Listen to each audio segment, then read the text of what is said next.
So guys, we are back on the Audi S1 in today's video, and hopefully we're going to get those problems from the last video rectified.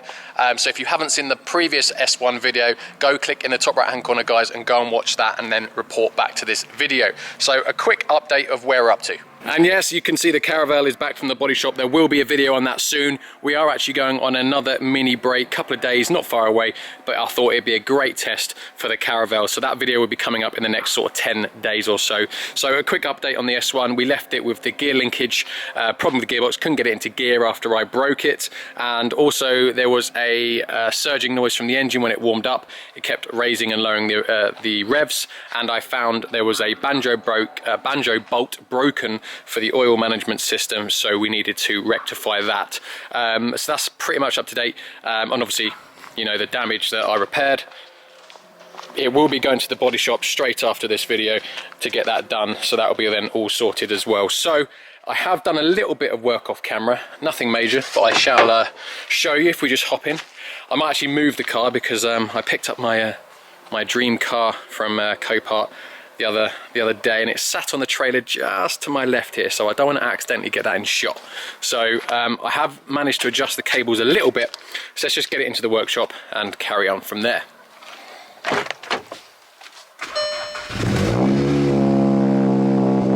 So we're going to start off with the surging problem because I think that would be the easiest one to fix. Now I don't know if I actually showed you the issue, I think I just told you about it, but we can see I was having a poke around just to have a look. I thought it would be an intake problem or a breathing problem. As you can see here, look, I saw this breather that clearly should have been attached and it was just flapping around, and I found remnants of a banjo bolt, look, that's clearly been over tightened and snapped. The thread was just sat inside here. I did speak to the racing line, and unfortunately you cannot buy anything separately, so to get a new banjo bolt would have cost me like 450 quid or whatever the cost of the kit was. So I managed just to get the thread size off of this and go on eBay and managed to order a banjo bolt. Managed to order a banjo bolt the exact same size, and that was like, I think about 12 quid. Where have I put it? And here it is, look, quite funny, it's Racing Lines banjo bolt. So we've got it here, look, so let's just fit that, and that, fingers crossed, should solve our surging problem. So as with everything, there's a problem. I couldn't get the banjo bolt to fit. The head of it was too tall and it wouldn't fit under the oil line, so I had to end up cutting the head of the bolt in half, which I think is going to work. Right, I've managed to modify, if it's going to show you, the head of the bolt. Look, I've just cut it in half, which still leaves you with a lot of head, but should just be enough now that it fits. I didn't want to mess around with this side of it because I don't have anything to clean up the thread, so let's just give that a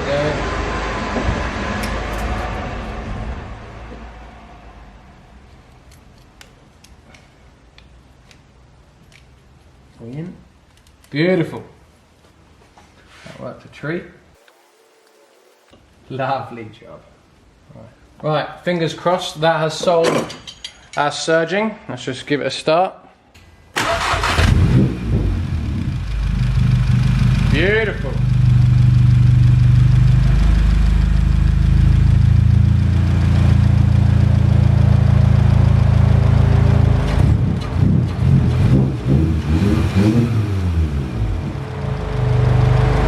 So that's sorted, nice easy fix with the surging. Bit of problems as always, but easily resolved. So that is that done. Now I have done a bit of work on the gear linkage cables already, so I'll show you what I've done. So in the last video, you remember me trying to set up the gear linkage, and although I bettered the position, it still wasn't great. Looking down there, you can't see it, but some of the cables are a bit spliced down there. They just look a bit rough. So I ended up ordering a whole new gear linkage set, which is here, and this is actually off a Polo GTI. It's the exact same part number. So the bit that I've got issues with is this one here. So there's a lot of play in this joint here, which doesn't help, and there's also some frayed wires here or somewhere along here. Anyway, something's going on. And also in the gearbox side of it, if I just tension that, look, see that's solid and it's not moving side to side. On the other one, there's a lot of free play. So we'll just take you inside the car. Now, I said I've already done some work, and that is I've already removed the center console, but it's really easy to do. There are about 8 screws, so you've got a screw here underneath the handbrake cable, handbrake goes there. There's 2 screws once you pull up the gear gator in there. There's another 2 screws in the cup holder here.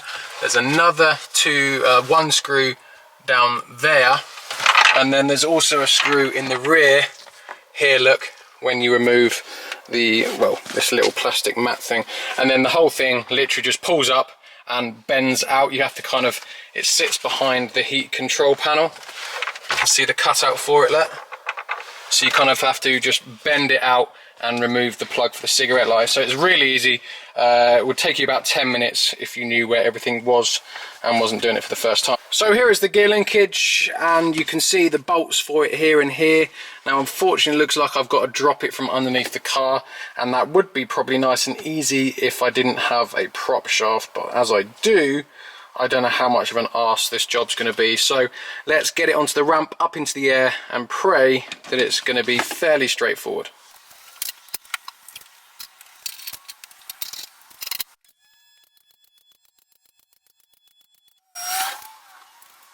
Yeah, I'm not going to lie, this looks like an awful job.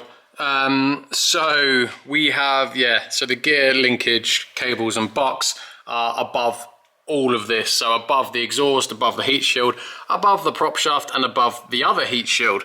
So this could turn into be a bit of a nightmare. Now, I don't know if you can see that cable there. Look, can you see it's not central? The one on the right, you can see it's not central to where it's supposed to be. And that is the damage that I can see from the top.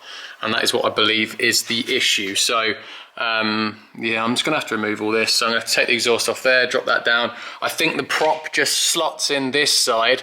So we're gonna have to remove the coupling from the diff at the back, and then just kind of wedge it out, get it out, and pull the prop off. I'm hoping that is the case. I'm sure there's a center bearing in here somewhere as well we'll have to remove. All in all, massive ball ache. But let's crack on.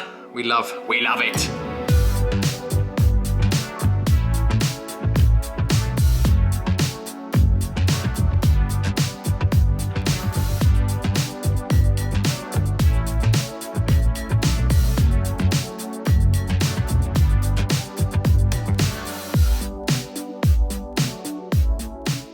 So I might be in a bit of a faff so far.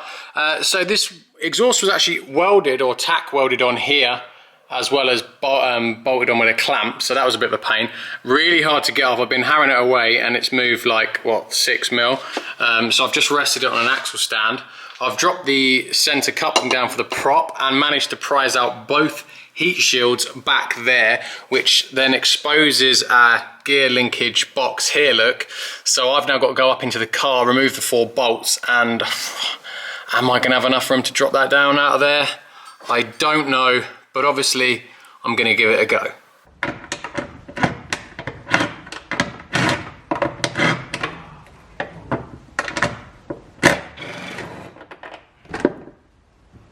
Right, can we get this out? I just don't think I will be able to, I'm completely honest.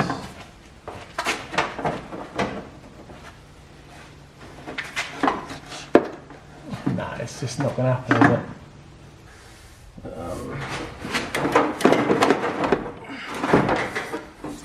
it? Still don't think.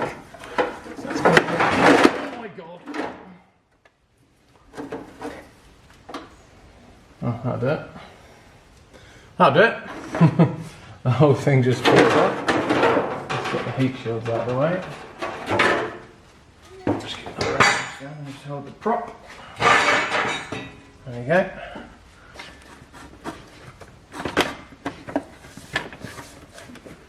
There we go. Beautiful. Right now, what I should have done to start with is remove the gear linkage cable from the gearbox. I'm going to have to do that now.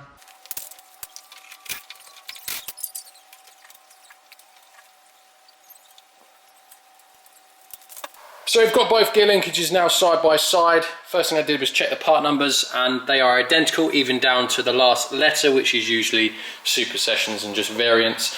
and this is the reason that we're changing it. So if you can see there, look, it's all broke up and out of place, and yeah, that is it's obviously come out of there. It might have gone back in, but it's clearly broken, and obviously it shouldn't do that, look. So that is the reason it was giving me jip, and this cable, instead of sliding up and down like it should, it was just bending like this. So that's why it wasn't going into gear. So instead of pulling the cable like it's supposed to, this was just bending like that, and that is why we weren't getting any gears or anything. So yeah, swapping this over. Now let's get the Polo GTI gear linkage in.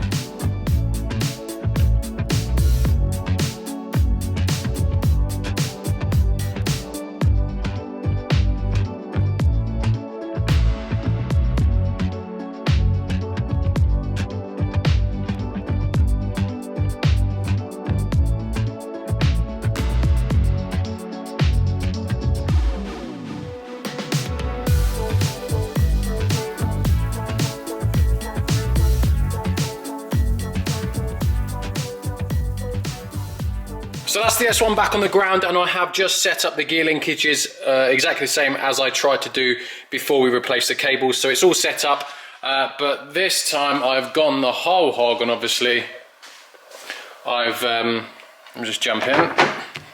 But this time I have set it up using my locator lugs on here. So basically I just stuck a pin through here to lock it in, and then you set the gear linkage cables up, and then you just undo everything. So we now need to check that it all goes into gear all okay. So, moment of truth, it was second that was a problem. 1, beautiful. 2, beautiful. 3, perfect, perfect, perfect, perfect. Reverse, oh, absolutely like a dream. Gear linkage solved. So fingers crossed now that is both our running issues solved, and we can go out for a proper road test again. I won't be launching it this time. I have too much mechanical sympathy. I'm always scared of breaking something, especially when the drivetrain isn't designed for the amount of power. So we're doing like a soft, maybe 100 to 200.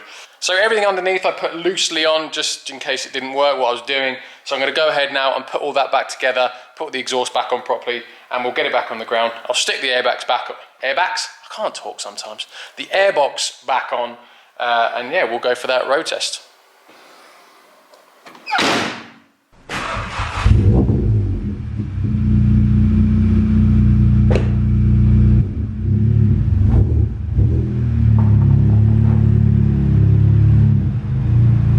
Well guys, let's go for another road test, and hopefully a successful one this time. So I since found out from the last video that this is actually a Devil Development's development car, or ex-development car, which means it's been well put together, well tuned, and yeah, I'm confident this is obviously now a good build. So we have a Litco L430 turbo, I've got the spec list, which is a hybrid KO4, probably the smallest one you can get, but this still developed 444 horsepower on the dyno. We've also got uprated high pressure fuel pump, MPI injectors, RS3 coil packs, or just uprated coil packs, AirTech intercooler, standard airbox modification. We've got a Helix paddle clutch, which is why it's so difficult to pull away. So it's been an uprated clutch. I'm sure there's something else. There's 4-bar map sensor as well, probably. So there'll be other bits as well. Gearbox feels so much nicer now. Engine runs so much better now. I've had that banjo bolt done, or fitted it. So let's give it a little.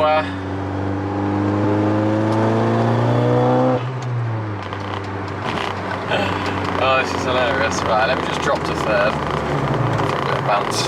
I'm not going to try and launch again because I don't want to break it, if I'm honest.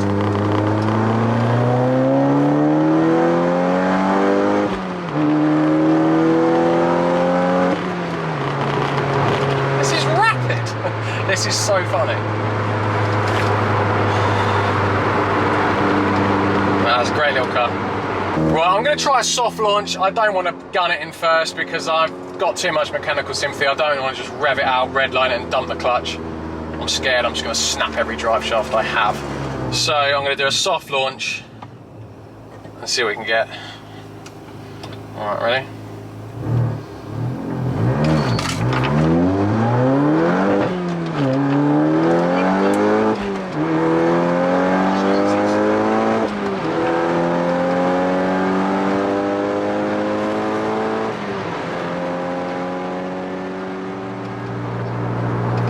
was going to pop over to the runway and do a 100 to 200. Let's see what we get, but the car drives great now. So we're going to drive back to the farm and we'll go through the end results. So that is the little S1, all back to base, and yeah, drive went absolutely perfect. All the problems have now been solved. I am just going to put the center console back in now I know it's all good. I'll do that off camera. Now I've literally just about to take it down to the body shop and they're going to have it for a few days just to fix that near side rear corner there. And also I've booked windscreen people and they will be coming to replace the windscreen I think tomorrow. So guys, the car's now fixed. You need to now go grab your tickets to buy it. It's up for auction. It's up for competition. It's on the website. I'll put the link in the description. There's loads of tickets left, guys. So it's looking like there's going to be good odds on the Audi S1. So go grab your tickets now. And I think there's about a week left on the competition, so not too long. So I'll put the link in the description, guys.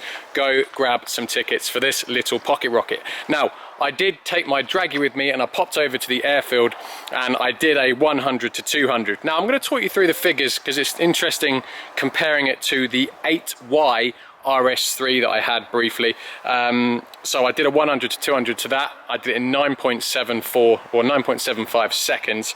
So although the 100 to 200 was slower on the S1, probably because I was taking my time changing gear so I didn't break it. Let's just have a look at the data to show you the in-gear acceleration actually being faster than the RS3.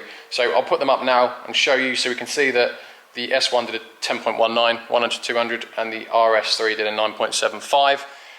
Ignore the slope. I don't know why it's saying that because it was done on the exact same bit of road, the exact same place. So it might have been a few meters back or something.